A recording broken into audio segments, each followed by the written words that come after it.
reflecting. Who is the most consistent conservative candidate? The consistent track record has been consistent as a consistent conservative. Consistent conservative. Consistent conservative. Consistent conservative. I find myself at the Basilica every Sunday morning. We're close to Sings. And I just have such a sense of comfort. Chicken crab. Godspeed. Up your game. I never thought I'd hear a president of the United States talking about upping our game. I think we're going to come away from this debate with two words: consistent conservative. I think there's a little bit of trouble anybody competing with me on consistency. And now, Mr. Know-It-All. Alrighty, you rambunctious little bambinos. JD here. Good to have you on board. We thank you, as always, for taking some of your time to spend it with us here on the program, where intellectual anarchy is encouraged and nurtured for now. Marcelo's working the boards for us. Brad's helping out on the program today. The phone calls at 800-876-4123. And the poll question up there for you today. In 2008, Ron Paul quoted poet Victor Hugo's line, "Any idea whose time has come cannot be stopped by any army or any government," end quote. I asked the question, do you believe it's the Ron Paul movement's time? 4% say no, the movement has passed. 96% of the people say yes, the movement's time is now. I couldn't agree more. Not just the man, but the movement. It has to start somewhere. It has to start with someone. And the idea whose time has come cannot be stopped, should not be stopped, even though there are many efforts out there to try and stop the movement. After much reflection, research, debate, prodding, it's my time to come forward and enthusiastically and without hesitation endorse Congressman Ron Paul for the presidency of the United States of America. Now, when I come to this support for Congressman Paul, it's a process that takes place over time. You have to look at the candidates. You have to assess them. You have to take a look at who they are, what they say, what they said, what they say they're going to do. And you have to put all of that on the table and take a look at all of those elements. And those then become the guideposts that get you to the place where you say, it's a logical conclusion that I would endorse Congressman Paul for president. J.C. Watts, the former congressman from Oklahoma, the Republican, had a great explanation of how he decided to be a Republican, to endorse the Republican Party. He said, I looked at my family, I looked at my father, I looked at my life, I looked at my wife, I looked at my kids. I looked at the things that make me get out of bed in the morning, the things that I'm willing to fight for, the beliefs that I have, the things that resonate in my core, and who I am, and all that I believe, and everything that I will fight for, and work to preserve and protect and to move forward, makes me a Republican. And he contrasted it with the people that I was working with in Hollywood at the time, who, for whatever reason or reasons, decide that they're going to be Democrats because it's helpful to their career. Don't want to make the power brokers mad. Don't want to make the casting director mad. Don't want to make the producer or the director mad. That you might be mad enough to step outside that robotic compliance with I am a Democrat. And it was interesting to note all these rugged individualists that were coming to Hollywood. They were going to make their claim. They were going to let their name be known. I remember driving up Gower, the road, heading up to Sunset Gower Studios, and as you look up on the hill, there's the sign. Hollywood. And I said, I'm here. Now what am I going to do with it? And I decided that I had to compete with me as best as I possibly could. I had to decide what was right for me. I had to figure out what it was that I brought to the table that was different than so many others that came and left Hollywood with their dreams completely squashed. And I said, I have to be me. I can't compete with George Clooney or Bruce Willis, although some people would say that there seems to be somewhat of a comparison or resemblance, not at the bank. He looks way different at the bank than I do. But I have to be me. One of the things that I did when I got started in Hollywood is in going to some of these casting sessions or some of these setups that they have to try and help people get started when I had landed my series at Warner Brothers. I would tell these kids that would be sitting there, like kids, because I was probably an old man when I started anyway. I'm an older man now. But I would say, you know what, if you get 10 people together, ask them to write down what it is they think of you. Because this business is really about first impressions. And then it's the reinforcement of those first impressions. And when you're walking through the door, chances are 7 out of 10 people are going to have pretty much the same vibe about you. Ask those 10 people to write that down. And then take a look at what people say about you. And there'll be a consistency. There'll be a through line. There'll be something that defines you.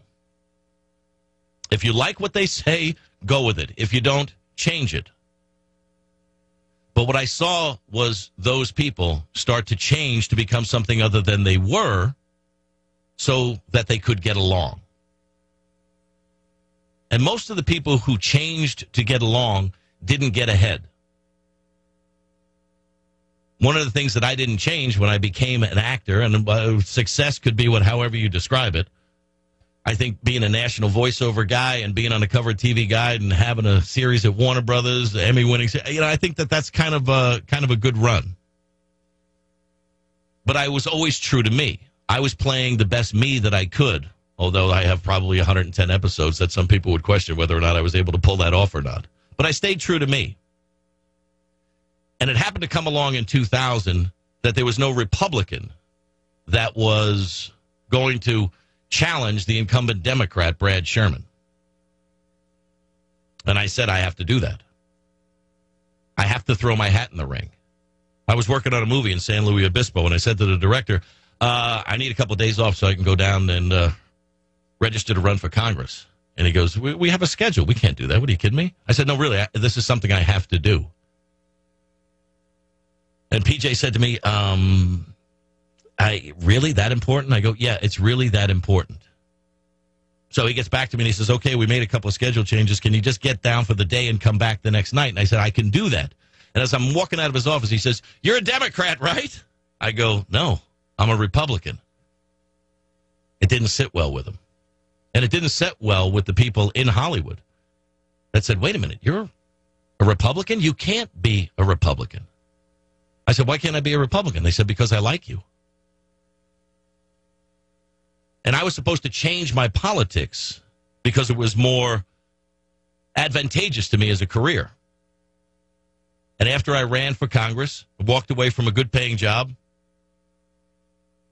put a lot of my own money into the race and lost, or as I like to say it, I took an old-fashioned political ass-kicking from the incumbent Democrat, Brad Sherman, who I've had on the program many times. I went back to those very same people that were there as my managers, my agents, my publicists, my attorneys.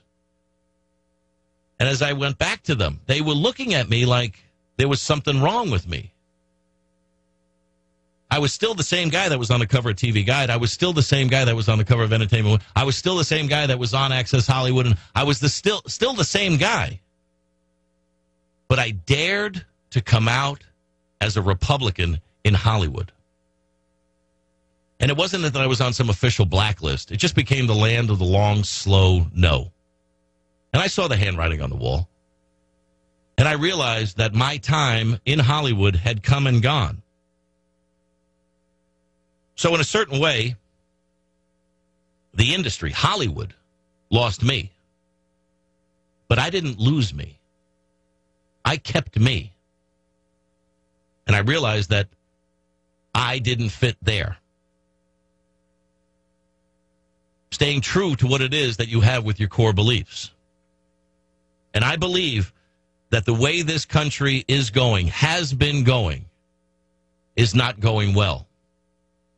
And I believe that when you come to a decision in your life of what you have to do, when you have to step up, when you have to throw your hat in the ring, And to do so would be to betray yourself, that there comes a time, that time is now, there comes a person, that person is Ron Paul, and there comes a movement that's very necessary in this country. A movement that moves us away from the status quo. A movement that moves us away from the stranglehold that the two-party system has on the country.